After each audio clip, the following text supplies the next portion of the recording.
भाई जो गुरु बचन पे डट गे, कट गे फंद 84 के।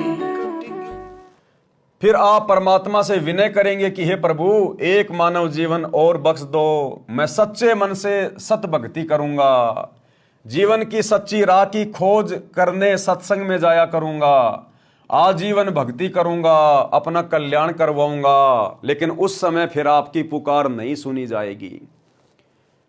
जैसे समाज के लोग एक चोर को समझाते हैं कि बेटा चोरी करना छोड़ दे, चोरी करना पाप है, अच्छी बात नहीं है, यदि किसी दिन पकड़ा जाएगा तो पुलिस वाले तुझे पीटेंगे, मारेंगे, तेरे ऊपर मुकदमा चलेगा, तुझे जेल काटनी पड़ेगी, तेरा जीवन नरक हो जाएगा, समाज में तेरी बेइज्जती हो जाएगी। और यदि वो चोर उस समय उन व्यक्तियों की बातों को नहीं मानता है, सीरियस नहीं लेता है और अपनी चोरी वाली आदत को नहीं छोड़ता है, तो किसी न किसी दिन तो पकड़ा जाएगा। और जिस दिन पकड़ा जाएगा उस दिन पुलिस उसकी पिटाई भी करेगी, उसको जेल में भी भेजेगी, उसको कष्ट भी देगी। और उस समय वो व्यक्ति कहे कि जी मुझे एक बार छोड़ दो, मैं दोबारा से कभी चोरी नहीं करूंगा, मैं अच्छा जीवन जीऊंगा। लेकिन भैया वो सजा काटने के बाद ही आपको प्रशासन छोड़ेगा। तो इसी प्रकार धर्मराज के दरबार में जाने के बाद आप जी कितनी प्रार्थना करना, कितनी विनती करना, कितने भगवान के पैर पकड़ना, एक बार ये 84 लाख योनियों का महाकष्ट भोगने के बाद ही आपको परमात्मा फिर से मनुष्य जन्म देगा। और ये बहुत लंबा चक्कर हो जाएगा। फिर 84 लाख प्रकार के जीवों के शरीर धारण करना।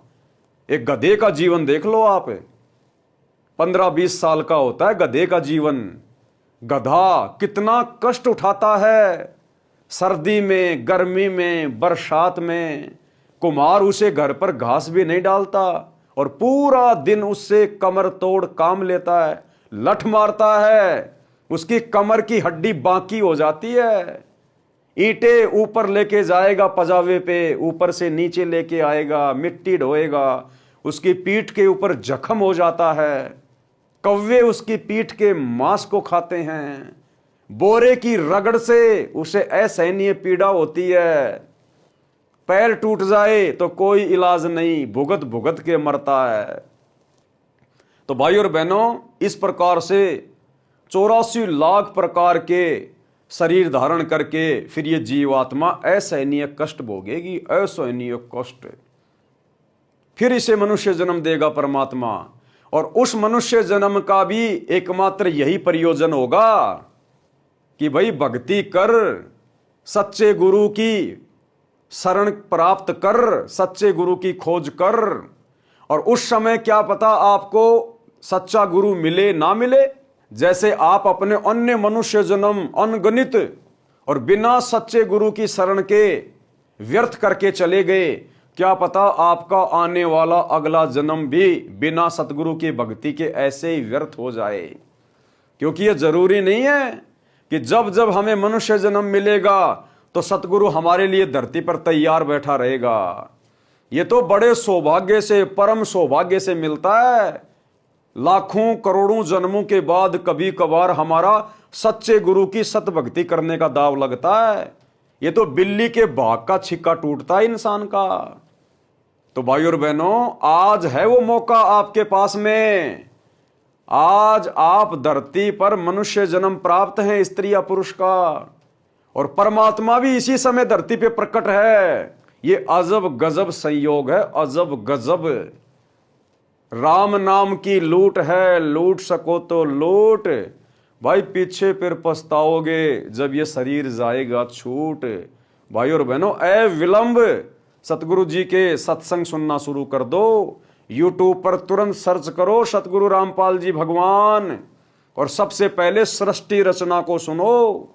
जब तक ये सृष्टि रचना समझ में नहीं आएगी, हम कौन है, कहां से आए हैं, क्यों जन्म रहे हैं, क्यों मर रहे हैं, हमारी आंखों के सामने बेटा बेटी मर जाते हैं, हम मर जाते हैं, माता पिता मर जाते हैं, क्यों यहाँ पर गधे और बैल की तरह कमा रहे हैं, सुख भोगने का समय आता है तो हमारी मृत्यु हो जाती है, मरने के बाद कहाँ जाएंगे, सत्य भक्ति क्या है, आत्म ज्ञान क्या है, परमात्म ज्ञान क्या है, मनुष्य जीवन का एकमात्र मकसद क्या है, ये सारी बातें आपको सृष्टि रचना के अंतर्गत समझ में आएंगी। इसलिए जब भी आप सतगुरु रामपाल जी परमात्मा की सत भक्ति शुरू करें, जब भी आप उनका ज्ञान सुनना शुरू करें, तो सबसे पहले सृष्टि रचना को अच्छे से 2 या 3 बार समझें, सुने। पहली बार में तो आपको अटपटी सी लगेगी, क्योंकि आज से पहले आपको शौपन में भी किसी ने यह सत ज्ञान नहीं बताया। किसी भी धर्म गुरु के पास ये अनमोल ज्ञान नहीं था।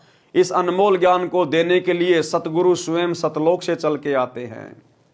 तो हो सकता है पहली बार में जब आप सृष्टि रचना सुनेंगे आपको अटपटा सा लगेगा, लेकिन भाई और बहनों, हमने इन बातों को ध्यान रखना है कि पहली बार जब बच्चा स्कूल में जाता है तो टीचर का ज्ञान उसको अटपटा ही लगता है, लेकिन धीरे धीरे धीरे धीरे जब वो सुनेगा, सुनता रहेगा, वो प्रमाण देखेगा, वो बातें उसके हृदय में समा जाती है और एक दिन वो बच्चा सफल होता है, डिग्री प्राप्त करता है और फिर नौकरी लगता है और एक अच्छा उसका भविष्य बन जाता है।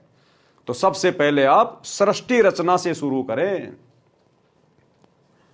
मैं सच्चे मन से सत्य भक्ति करूंगा, जीवन की सच्ची राह की खोज करने सत्संग में जाया करूंगा, आजीवन भक्ति करूंगा, अपना कल्याण करवाऊंगा। धर्मराज के सामने रोता है फिर ये। उस परमात्मा के दरबार यानी कार्यालय में आपके पूर्व के जन्मों की फिल्म चलाई जाएगी, जिनमें आप प्रत्येक बार जब जब मानव जीवन प्राप्त हुआ था आपने यही कहा था कि एक मानव जीवन और दे दो, कभी बुराई नहीं करूंगा, आजीवन भक्ति भी करूंगा, घर का कार्य निर्वाह के लिए भी करूंगा। पूर्ण सतगुरु से, किससे? पूर्ण सतगुरु से दीक्षा लेकर यानी नाम लेकर कल्याण कराऊंगा।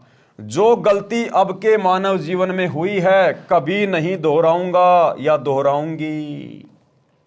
फिर परमात्मा जी कहते हैं कि अपने आप को तो मूर्ख बनाकर जीवन नष्ट करके आ खड़ा हुआ, पापों की गाड़ी भरकर अब मुझे भी मूर्ख बनाना चाहता है। चल नरक में।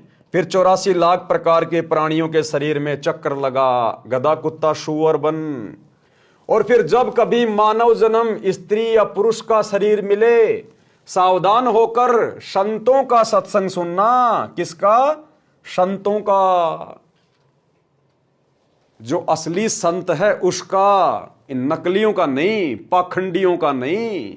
जो गांव गांव नगर नगर में आश्रम खोलकर, डेरे खोलकर, हाथ में चिमटा लेकर, कान फुड़वा के, जटा बढ़ा के, जो पूरी दुनिया को काल की गोद में बैठाने के लिए जन्म लेकर गांव गांव घूम रहे हैं। भाई और बहनों, पृथ्वी पर एक समय में केवल एक ही सच्चा संत होता है, केवल एक ही। अब आप देख लो इस जीवात्मा को भटकाने के लिए काल का कितना भयंकर षड्यंत्र है। वो सच्चा ज्ञान देने वाला, सतलोक का ज्ञान देने वाला, सत भक्ति देकर मुक्ति करने वाला केवल एक ही संत है एक समय में पूरी पृथ्वी पर, जो वर्तमान में सतगुरु रामपाल जी के रूप में धरती पे प्रकट हैं। बाकी ये जितने भी आचार्य, शंकराचार्य, मंडलेश्वर, महामंडलेश्वर, किसी भी धर्म में, किसी भी संप्रदाय में, ये सब के सब काल के द्वारा भेजे गए दूत हैं, जिनका एक ही मकसद है कि इन भोली भाली आत्माओं को काल के जाल में फंसाओ, उल्टी साधना देके। सतगुरु रामपाल जी के अलावा धरती पर किसी भी संत के पास में सत भक्ति नहीं है। कोई भी संत आपको नहीं मिलेगा जो धर्मशास्त्रों में उंगली रख रख के समझाए कि देखो गीता जी का ये अध्याय ये कह रहा है, ये श्लोक ये कह रहा है।